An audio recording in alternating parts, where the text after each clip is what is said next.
এক ব্যক্তির নাম স্যার শাহাবুদ্দিন। ওনার স্যার দুইটা ভাই, একটা বোন। ওনার স্যার তিনটা মেয়ে। শাহাবুদ্দিনের সাথে আর একজন স্যার স্ত্রী। হুম তো স্যার এই শাহাবুদ্দিনের ত্যাক্ত সম্পত্তি কে স্যার কতটুকু পাবে? এখানে বিষয় হলো যে কোনো ব্যক্তির যদি ছেলে না থাকে, একমাত্র মেয়ে যদি থাকে, একজন মেয়ে যদি থাকে, জি স্যার। তিনি সম্পত্তির অর্ধেক পাবেন। আর একাধিক মেয়ে যদি থাকে তাহলে তারা 3 ভাগে 2 ভাগ পাবে। জি। আর যে শাহাবুদ্দিনের স্ত্রী পাবেন 8 ভাগের 1 ভাগ। জি স্যার। এরপর যে সম্পত্তিটা থাকবে সেটা যেহেতু তার মেয়ে তিনটা স্যার। 3 জন, জি স্যার।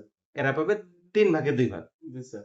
বাকি যে সম্পত্তিটা থাকবে সেটা তার ভাইদের কাছে যাবে। এখন এই শাহাবুদ্দিন যখন মারা যান, জি স্যার। তার যে 2 ভাই, এরা কি সবাই বেঁচে ছিলেন? না স্যার, দুই ভাইয়ের ভিতর স্যার এক ভাই মারা গিয়েছিল। এক ভাই মারা গেছে। জি স্যার।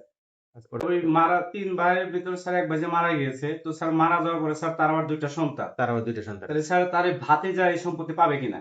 আচ্ছা, হ্যাঁ, ঠিক আছে। এখন শাহাবুদ্দিন যখন মারা যান তখন তার 1 ভাই, 1 বোন এবং 3 মেয়ে এবং 1 স্ত্রী বেঁচে জি আছে। স্যার। তাই তো? হিসাবটা এটাই। জি স্যার। তো আগে যেটা বললাম যে মেয়েরা 3 ভাগে 2 ভাগ পাবে, স্ত্রী 8 ভাগের 1 ভাগ। স্ত্রী 8 ভাগের 1 ভাগ, তারপর মেয়েরা 3 ভাগে 2 ভাগ। জি স্যার। বাকি সম্পত্তিটা তার ভাই এবং বোনের মধ্যে বন্টিত হবে। জি স্যার। এই ভাতিজারা কিন্তু এখানে জমি পাবেন না। ভাই বোনের মধ্যে বন্টনটা হবে ভাই 2 ভাগ, বোন 1 ভাগ, এইভাবে।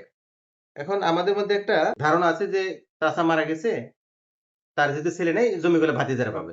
আসলে বিষয়টা এমন না। ভাতিজারা জমির মালিক হন না, যদি ভাই বেঁচে থাকেন। এখানে যেহেতু আমিন এই শাহাবুদ্দিনের 1 ভাই বেঁচে আছেন, জি স্যার। ওই 1 ভাই জমি পাবেন, ওই যে ভাই মারা গেছে তার ছেলেরা এখানে জমি পাবেন না।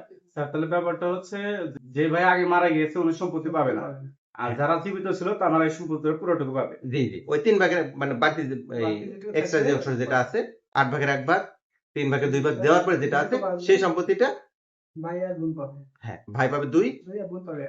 বোন 1, এইভাবে বন্টিত হবে। ঠিক আছে স্যার, ক্লিয়ার? ব্যাপারটা